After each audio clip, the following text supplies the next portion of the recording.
بیٹھ کر وہ ذہن بنایا کرتے تھے. بالکل ایسے ہی ہے. تو یہ ذہن بنانے کی الطاف حسن قریشی اور آفاق کا جو تھا یعنی کہ وہ جو ایڈیٹر تھا, مجھے ذہن میں نام نہیں آ رہا, تو یہ نا 3 افراد یہ نا بہت یعنی کہ نا ان کی برین واش. جو بات جو سمجھنے والی بات ہے نا کہ یہ جو بیٹھے بات کر رہے ہیں نا, تو یہ جنرل ضیاء کی تاریخ دہرانا چاہتا ہے, یعنی یہ مجیب الرحمان شامی اور الطاف حسن قریشی کا مقام لینا چاہتا ہے. بیسیکلی تو دیکھیں نا یہی وہ اب یعنی اصل میں تو مجیب الرحمان شامی صاحب نے مذاکراً بات یہ کہی اور بتایا کہ کیسے ہم کرتے تھے. ہاں جی, انہوں نے اپنا پوری ہسٹری بتا دی. بالکل ایسے ہی ہے. تو یہ بیٹھ کر یہ اگر دیکھیں 1-to-1 انٹرویو ہوتا نا, جیسے جنرل باجوہ کیا کرتے تھے, ہاں جی, اگر ان کا پاکستان کے اندر انٹرویو ہوتا تو بات کچھ اور تھی. ہم نے اس وقت بھی کہا تھا جھوٹ پر مبنی, اور یہ جو ہے یہ فلر پھینکا جان کے, یعنی کوشش یہ کی کہ عمران خان کو یہ بتایا جائے کہ تم معافی مانگو. وہ تو 3 سال پہلے ایک انکار کر. پھر یہ اس کا مطلب یہ ہوا کہ سہیل وڑائچ کے ذریعے جو پیچھے سیاسی قوتیں ہیں جیسے نواز شریف, شہباز شریف, وہ سہیل وڑائچ کو استعمال کر کے آرمی چیف کی ذہن سازی کر رہے ہیں کہ آپ اس بات پہ ڈٹے رہو. دیکھیں اصل جو بات, یہی بات سمجھنے والی بات ہے, یہ بڑی باریک بات آپ نے کہی ہے, اور ہے حقیقت یہی کہ یعنی بنیادی طور کے اوپر انہیں پتہ ہے کہ اگر عمران خان واپس آتا ہے تو ان کی روانگی ہے. بالکل صحیح بات ہے. ایک اس کا تصویر کیا کہ یہ رخ لیں تو ٹھہر نہیں سکتے وہ, اور عمران خان کے بغیر یہاں اسٹیبلٹی نہیں آ سکتی. یعنی آپ سارا کچھ کر کے دیکھ لیا, اسٹیبلشمنٹ کے سارے کارڈ ختم ہو گئے. تو یہ دیکھیں اس کو 2 رخ میں دیکھنا ہے.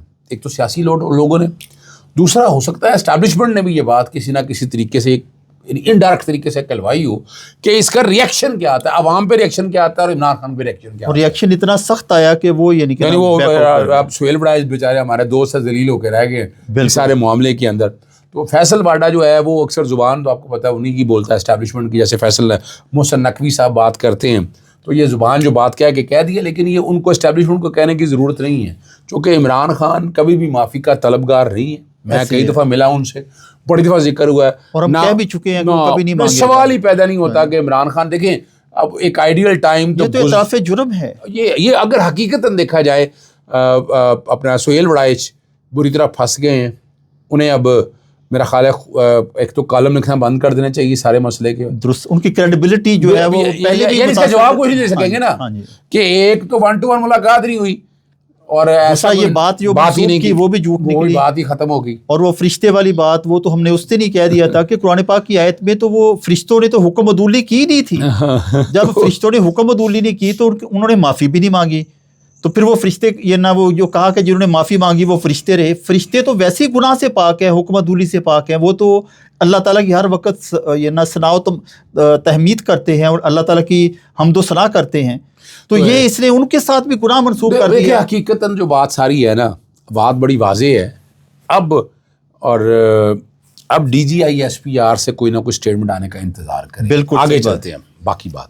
جی یہ صرف آخری یہ نہ اس پہ یہ نہ میں ایک آپ سے کمنٹ لینا چاہوں گا کہ یہ خواہش کہ عمران خان معافی مانگے, یہ جو اس نے بھی صدقے دل سے معافی والی کی, یہ نواز شریف آپ نہیں سمجھتے جیسے بعض مبصرین کہتے ہیں کہ نواز شریف کے اوپر ایک داغ ہے کہ وہ معافی مانگ کے باہر گیا, معافی نامہ لکھ کے, جس سے انکار کیا. پھر وہ شہزادہ مکرن جو ان کی سعودی انٹیلیجنس کا سربراہ ہے وہ ادھر سعد حریری ساتھ آیا اور اس کو لہرایا. تو یہ اس کو بیلنس کرنا چاہتے ہیں کہ یہ وہ بنیادی طور پر اپنے آپ کو چاہتا ہے کہ میں اب یعنی 2 رخ چل رہے ہیں اس میں. ہم کسی اور وقت بات کریں گے. 2 رخ کیا ہیں کہ پاکستان مسلم لیگ نون اور پیپلز پارٹی کے اندر اسٹیبلشمنٹ کے خلاف آواز اٹھنا شروع ہو گئی ہے. تو یہ راستہ بنایا جا رہا ہے, یعنی اگر عمران خان معافی مانگتا ہے تو وہ آگے بھاگ کے نکلے گا, آگے دیکھے جی یہ اسے بھی معافی مانگ لی, وہی کیا جو میں نے کیا. حالانکہ نواز شریف کا لکھا ہوا اسکرپٹ تھا بالکل ایسے بڑی واضح طور کے اوپر.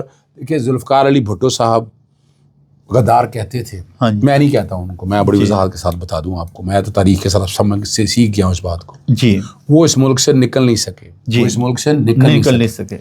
اور نواز شریف کو نکالنے والے نکال کے بھی لے گئے, واپس بھی لے آئے, پھر لے گئے اور پھر واپس لے آئے, آگے چلتے. اور ایئرپورٹ پہ سر یہ جو آپ نے کہا کہ یہ اب یعنی کہ نا وہ راستہ بنا رہے ہیں کہ جتنی یعنی کہ نا ہم نے فیور دینی تھی دہلی اسٹیبلشمنٹ کو, یہ آج یہ جو ڈپٹی وزیر اعظم اور وزیر خارجہ اسحاق ڈار نے کیا کہ ابھی تو ہم 26ویں آئینی ترمیم ہضم کرنے کی کوشش کر رہے ہیں یا ہضم کر رہے ہیں, 27ویں ترمیم کی تو ابھی بات ہی نہ کریں. تو اس کا مطلب یہ ہے کہ کہیں نہ کسی اسٹیبلشمنٹ اور نون لیگ کے درمیان کوئی بات بگڑی ہے, یعنی کہ نا جو آن دی ریکارڈ یہ دیکھیں میں اس کو اکرم صاحب یہ میں بگڑنے والی بات نہیں ہے، ایک ملازم نے کیا بگڑنا، ہاں صحیح بات ہے، ایک ویٹر نے کیا بگڑنا ہوتا ہے، صحیح بات، اگر اس کو آپ اپنا مالک بھی بنا دیں اس ہوٹل کا، بالکل اس نے رہنا ویٹر ہی ہے، بالکل، تو اس لیے یہ تو ذہن میں رکھیں ان کے پاس کچھ نہیں ہے، کچھ کہنے کے لیے نہیں ہے، جو اسٹیبلشمنٹ نے فیصلہ کرنا ہے ہونا وہی ہے، اور یہ یعنی میں اسٹیبلشمنٹ کے بڑے لیول پہ تو نہیں کہتا، لیکن میں چھوٹے لیول پہ یہ بات ضرور کرتا ہوں کہ کہیں نہ کہیں یہ خواہش تو ہوگی کہ چیزیں واپس آئیں، اور یہ ہم ذکر کر چکے ہیں، صحیح بات، اس پہ ایک دن علیحدہ پروگرام کریں گے، پھر بات کریں گے۔ بہتر۔ یہ اگلا سر یہ جو نقطہ ہماری اس گفتگو کا ہے کہ انسداد دہشت گردی ایکٹ میں جو ترمیم ہوئی ہے اور 90 روزہ تحویل کی جو بات ہوئی ہے، جو اپوزیشن ہے اس نے شور بھی مچایا کہ اب تو یعنی نا کسی بھی شخص کو کسی بھی وقت 90 روز کے لیے تحویل میں لیں تو عدالت میں بھی نہیں جا سکتے، نہ یہ پیش کرنے کے پابند ہیں، نہ اس کو ثابت کرنے کے پابند ہیں۔ تو کیا یہ جو آئین کا بنیادی ڈھانچہ ہے، بنیادی انسانی حقوق ہیں، کیا آئین اس کی اجازت دیتا ہے جو انہوں نے ترمیم یہ کرم صاحب سچ مجھ سے پوچھنا ہے نا تو اس کی وجہ میں بتا دیتا ہوں کہ یہ ساری پلان کب ہوئی تھی؟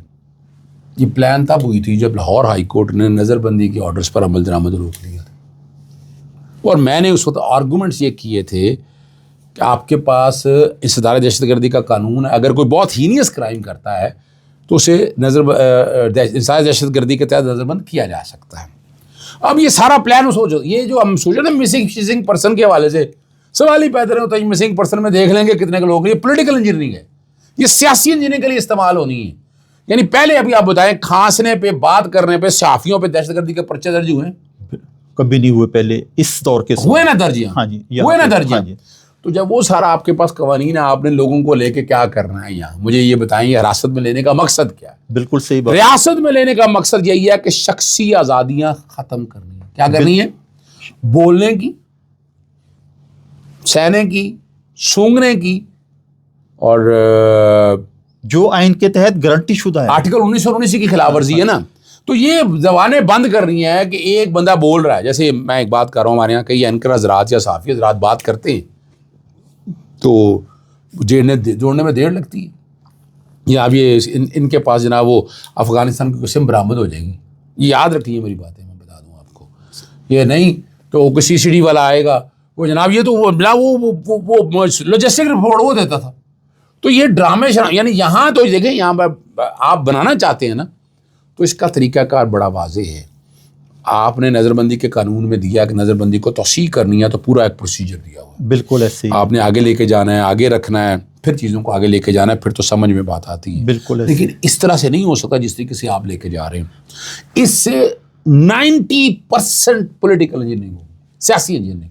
اب جو ہے نا نظر بندی اب کتنا کرنا ہے، 144 کا کیا نفاذ کرنا ہے، اب لوگوں کو روکنے کے لیے اب دیکھ لیا کہ وہ اگر تھوڑی دیر بند بھی رہتے ہیں باہر آ کے پھر بولتے ہیں، ایسے ہی پھر بات کرتے ہیں۔ سر یہ جسٹس باقر نجفی یہ جسٹس باقر جو ہیں جنہوں نے قاضی فائز عیسیٰ کو یہ نہ نکالا تھا اس ریفرنس والے سے، اور منصور شاہ اور کچھ اور لوگ، یہ کئی کیسز کے مقدمات نیب کے کیسز میں لکھا جی کہ نیب کے ذریعے پولیٹیکل انجینئرنگ ہو رہی ہے، تو اب کیا اس ایکٹ کے ذریعے پولیٹیکل انجینئرنگ نظر نہیں آتی ان کو؟ دیکھیں وہ بہت یہ ٹرم مشہور ہوئی تھی، نگران وزیر اعلیٰ سندھ رہے ہیں، دیکھیں یاد رکھیے گا جی وہ سندھ کے وزیر اعلیٰ بھی رہے ہیں، وزیر اعلیٰ جو رہتا ہے نا نگران وزیر اعلیٰ وہ اسٹیبلشمنٹ کا آدمی ہے، وہ انڈیپینڈنٹ آدمی ہے ہی نہیں، میں تاریخ ہی بتا سکتا ہوں، صحیح بات، اٹھا کر اگر آپ دیکھ لیں جتنے الیکشن ہوئے ہیں، جتنے نگران وزیر اعلیٰ ہیں، نجم سیٹھی کی بات کر لیں، محسن نقوی کی بات کر لیں، جتنے بھی لوگ آئے چاہے ہمارے سابقہ چیف جسٹس اپنا سپریم کورٹ کے جتنے بھی آپ آئے ہیں نا وہ اسٹیبلشمنٹ میں جیسے گورنر رہے یا جو کچھ بھی رہے ہیں نا، تو یہ بیمار تھے، اٹھ نہیں سکتے تھے، یہ ذہن میں رکھ لیں کہ وہ جو ہے نا بہت ساری پولیٹیکل انجینئرنگ وجہ یہ تھی کہ اب اگلا کارڈ کھیلنا تھا، نیب کو ختم کرنا تھا، نیب کو ختم اس لیے کرنا تھا کہ کرپشن کے جو لوٹ مار ہو گئی ہے وہ وائٹ ہو جائے گی، وہ وائٹ ہو گئی، آج ختم ہو گئے سارے کیسز، اور جو بول رہے تھے ان کا گلا دبانے کے لیے یہ والی ترمیم آ گئی، دیکھا نا جو سمجھانا انسداد دہشت جو سمجھانے والی بات ہے، ایون فیلڈ کے ثبوت آئے آج تک نہیں آئے، ون ہائیڈ پارک کیا ہے، بالکل نہیں آئے، عمران ملک ریاض کو پکڑ لیا آپ نے، وہی وہ 38 ارب کی جائیداد آپ نے 50 ارب میں کیوں بیچی؟ اس پہ بات نہیں کرتے, وہ اس پہ نہ عدالتیں بات کرتے اور نہ ہماری پاکستان تحریک انصاف کے دوست اب بات کرتے ہیں, بیک فٹ پہ کھیلتے ہیں. ابھی عدالتوں کے سامنے آ کے کھیلو یار. بالکل صحیح بات. یعنی آپ عدالتوں سے ڈرتے کیوں ہیں؟ یہاں جو عدالتوں سے ڈرنے والا جو پروسیس ہے یہ غلط ہے, میں نہیں مانتا اس بات کو یہ جس طرح بھی کر رہے ہیں. تو اب یہ جو ترمیم جتنی آئی ہے نا, اس کا مقصد بڑا واضح آپ کو بتا رہا ہوں, اور آنے والے دنوں میں ہم انشاءاللہ اس کو چیلنج بھی کریں گے. اور پیکا ایکٹ کے تحت یہ نہ وہ کوئی 450 کے قریب اسلام آباد press club, national press club کی خواتین, وہ ایک میاں بیوی دونوں صحافی تھے, طلاق ہوئی تو اس نے یہ نہ مطالبہ کیا, وہ جو یہ نہ عہدے دار ہے نیئر, کہ یہ نہ اس کی رکنیت خارج کیجیے. اس نے کہا طلاق کا یعنی کہ نا پریس کلب کی رکنیت سے کیا تعلق ہے. اس نے یہ نہ وہ درخواست دے دی, درخواست یہ نہ منظر عام پر نہیں لائی گئی. اب وہ ساری یعنی کہ نا خواتین صحافیوں کے خلاف مقدمہ درج کر لیا گیا. میں بتاؤں آپ کو, یہی میں صحافی برادری کو کہتا تھا, میری صحافی برادری نا اکٹھے ہو کے اٹھی نہیں اس وقت پیکا قانون کے تحت. آج آپ کو پیکا کی بات تھوڑی سی چھیڑ لی ہے نا آپ نے, تو چلتی ہیں لے کر. نہیں, صحافی برادری نہیں اٹھی, یا صحافیوں کے جو لیڈر ہیں وہ کمپرومائز. صحافی برادری نہیں اٹھی اس طرح سے اٹھ رہی ہے کمپرومائز. میں اس کی تاریخ بتانے لگا. جی, عمران خان کے دور میں ہم نے آن لائن ایک رولز بنے تھے, اور اس سے سوشل میڈیا کو کنٹرول کرنے کے حوالے سے وہ چیلنج ہوئے اسلام آباد ہائی کورٹ میں.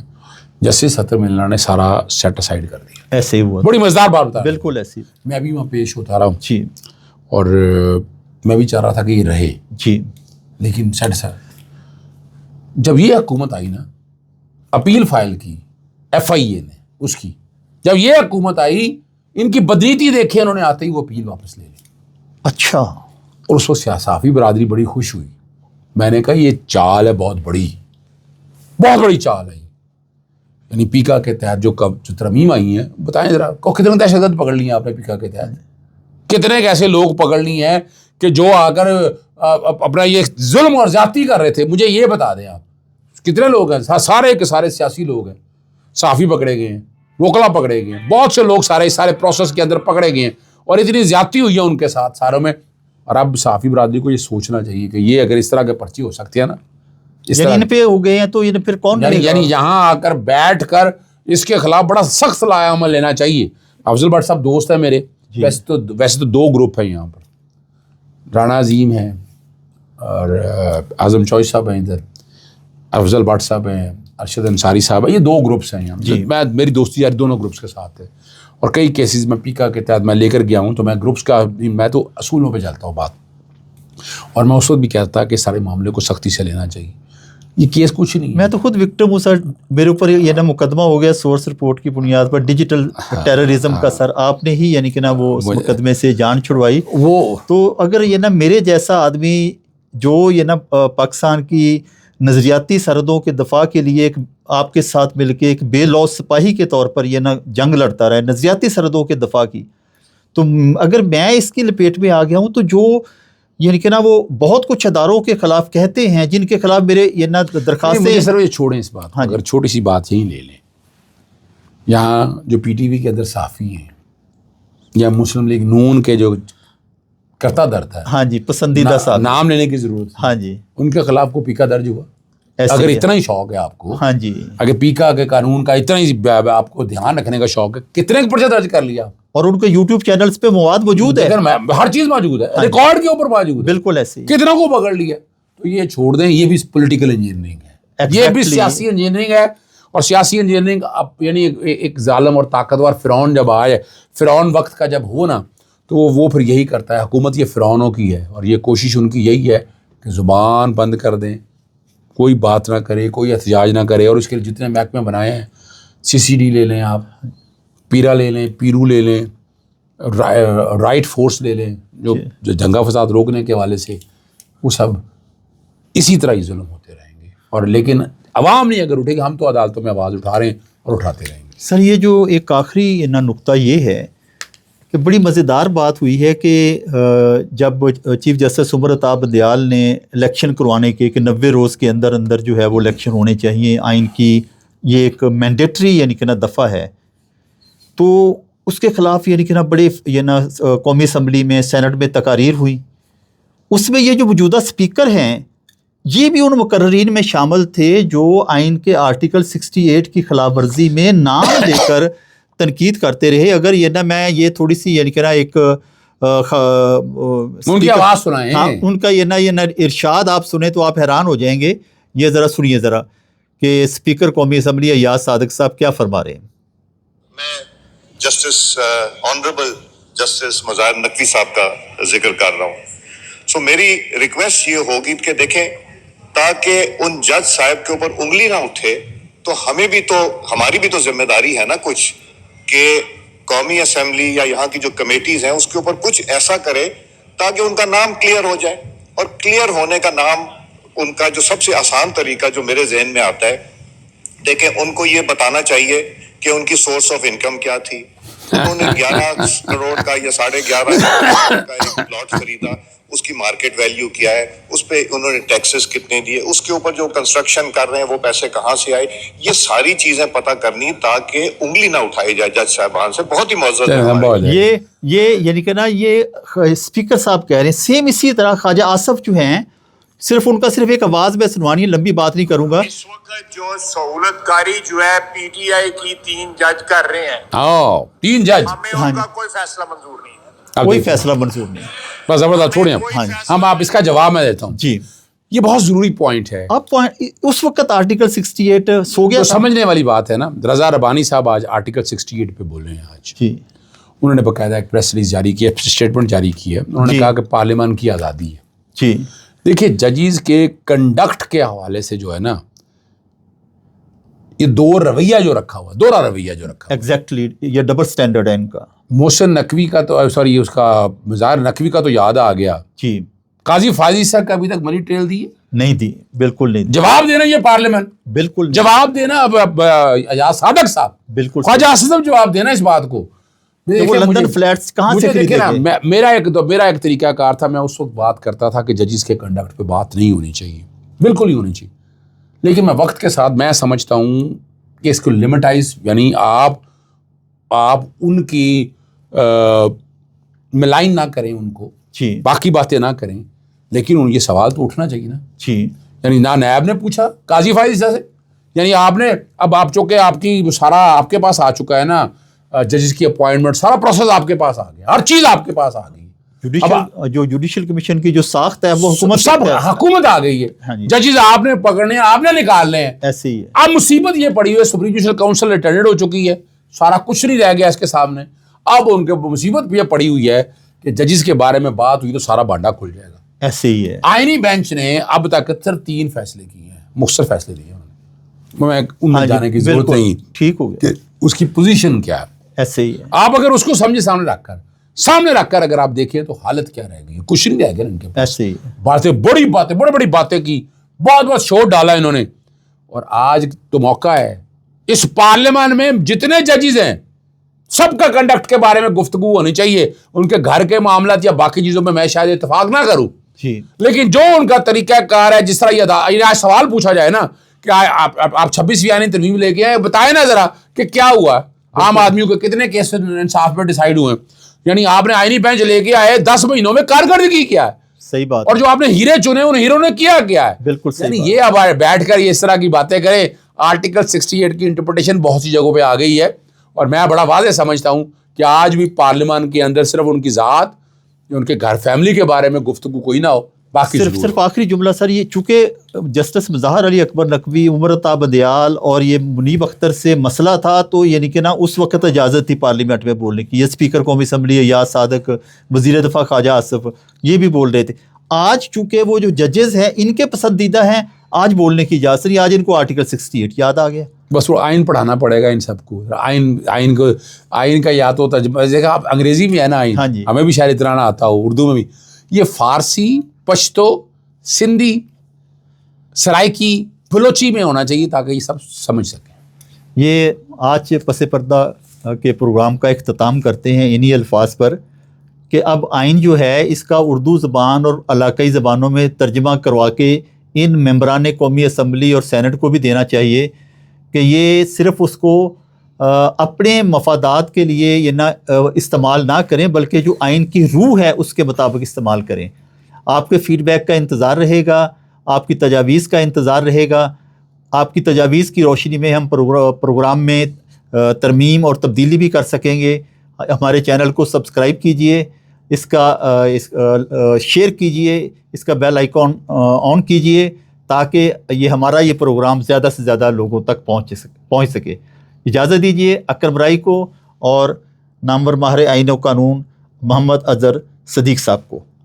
خدا حافظ۔ السلام علیکم۔